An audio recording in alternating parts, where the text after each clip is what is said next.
നല്ല ലഹരി. ഈ ലഹരി തരുന്ന വേറെ എന്തെങ്കിലും ഉണ്ടോ? ഈ പ്രണയത്തിന് നല്ല ലഹരിയാ അല്ലേ മോളെ? എനിക്കറിയില്ല. പൂജ, ആന്റി ഉപദേശിക്കാന്ന് കരുതരുത്. ഗിരി നല്ല പയ്യൻ തന്നെയാ. പക്ഷെ മോള് ഈ പ്രായത്തിൽ അങ്ങനെ പലതും തോന്നും മോളെ. അത് ചിലപ്പോ ഒരു തോന്നലാണെന്ന് തിരിച്ചറിയാൻ വൈകിയെന്നും വരും.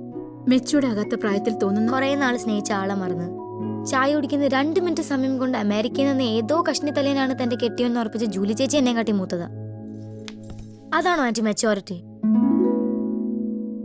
എനിക്കറിയില്ല. എന്റെ പപ്പയ്ക്കും അമ്മയ്ക്കും ഗിരിയേട്ടനെ ഭയങ്കര ഇഷ്ടം. ആന്റിക്കും ഇഷ്ടല്ലേ? അത് നമുക്ക് ഇഷ്ടമുള്ള ആളെ നമ്മൾ തന്നെ കണ്ടുപിടിക്കുന്നതാണ് നല്ലത്. ആന്റി എന്നല്ലേ പറഞ്ഞേ? എന്നിട്ടിപ്പോ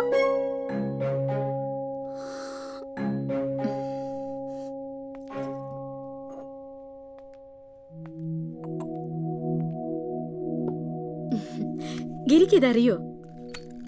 നീ പറഞ്ഞിട്ടുണ്ടോ? ഇല്ല, പക്ഷെ ഞാൻ പറയും. ഒരു ചാൻസ് കിട്ടട്ടെ. ഈ ഞായറാഴ്ച എന്താ പ്രത്യേകതയെന്നറിയോ? ഓശാനല്ലേ? അത് നമ്മൾ ക്രിസ്ത്യാനികൾക്ക്. അവര് ഹിന്ദുക്കൾക്ക് ഓശാനയില്ല. അന്ന് ഗിരിയുടെ പിറന്നാളാ. അന്നവൻ ഒറ്റയ്ക്ക് ഒരു സ്ഥലത്ത് പോകും.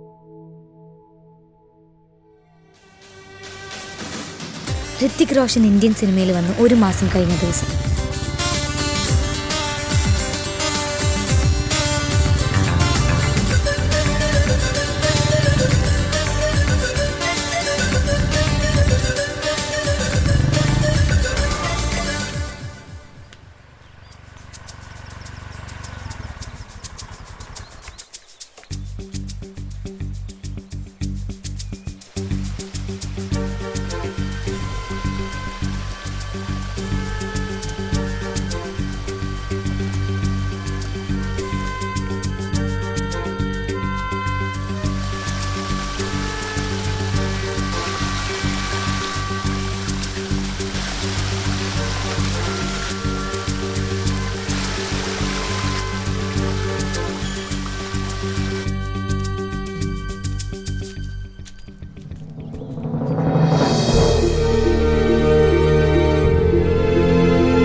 അയ്യോ സോറി ശിവനെ ആരാന്ന് മനസ്സിലാവുന്നില്ലല്ലോ. ആരായാലും ആദ്യമായിട്ട് അമ്പലത്തിൽ ഒന്നും തോന്നല്ലേ. ഓം ശാന്തി അങ്ങനല്ലേ പറയാം.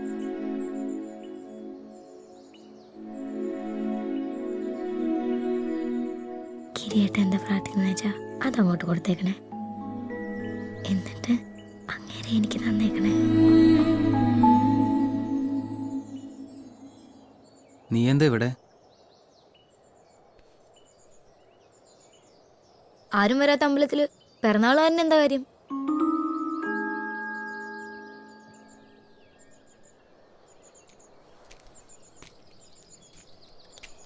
കാരണന്മാരായിട്ട് പണ്ട് വിളക്ക് വെച്ച് പൂജിച്ചിരുന്ന സ്ഥലമാണ്.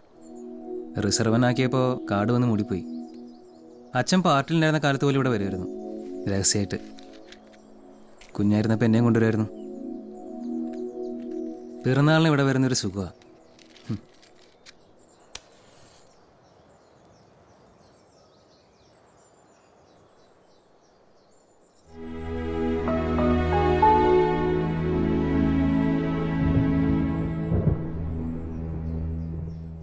കുട എടുത്തിട്ടുണ്ടോ? എന്തിനാ?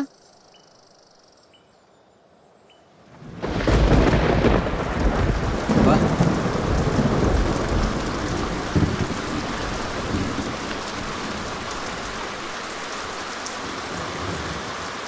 മഴ ആദ്യം പെയ്യുന്നത് കുന്നിന്റെ മുകളിലാണ്, അറിയോ?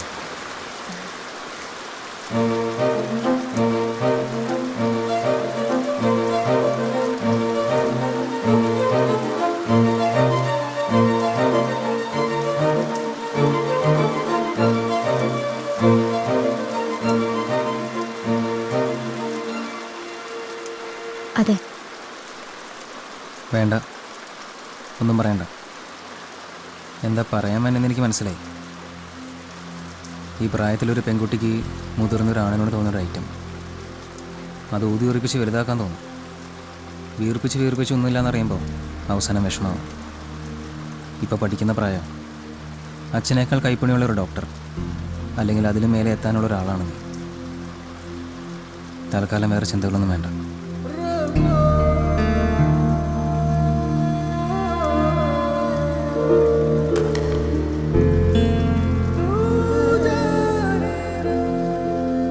ആ, മഴ തോർന്നു, ഞാൻ വീട്ടിൽ കൊണ്ടുവിടാം.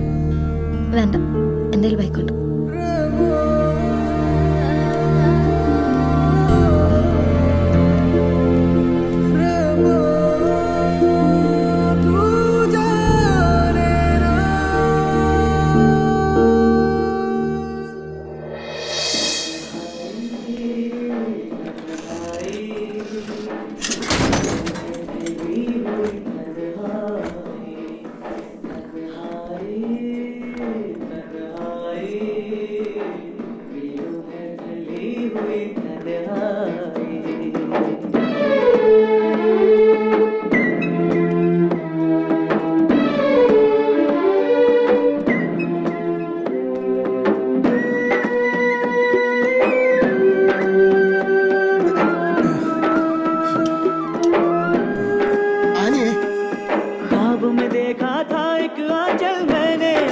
हाथों में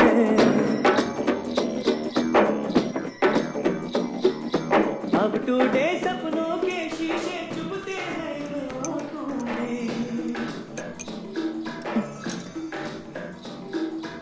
अब मैं देखा था एक आंचल मैंने अपने हाथों में, अब टूटे सपनों के शीशे चुभते हैं आँखों में। कर कोई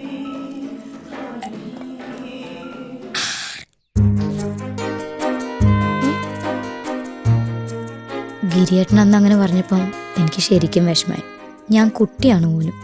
മൂപ്പർക്കറിയില്ലല്ലോ ഞാൻ എത്ര ആലോചിച്ചിട്ട് ആ തീരുമാനം എടുത്തതെന്ന്. ഇഷ്ടമല്ല, കൊച്ചുകുട്ടിയാണ് പോലും. എനിക്ക് 18 വയസ്സാവുമല്ലോ. അപ്പം ഞാൻ വീണ്ടും പോയി പറയും. അങ്ങനെയൊക്കെ ആലോചിച്ച് വെച്ചപ്പോഴും മെഡിക്കൽ എൻട്രൻസ് വന്നത്. എൻട്രൻസ് ഗുരു KC തോമസ് എന്ന ഭീകരനും. Entrance is war!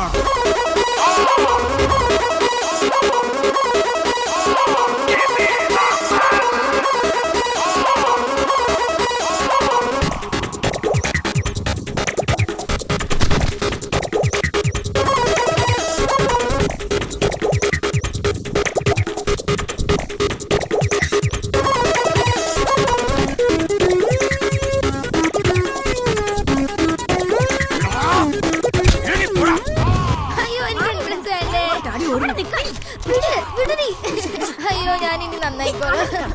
എന്നെ വീട്ടിലേക്ക് വിട്. 5-6 മാസത്തെ പീഡനകാലം അവസാനിച്ചു. എൻട്രൻസ് എക്സാം ഞാൻ തകർത്തെഴുതി.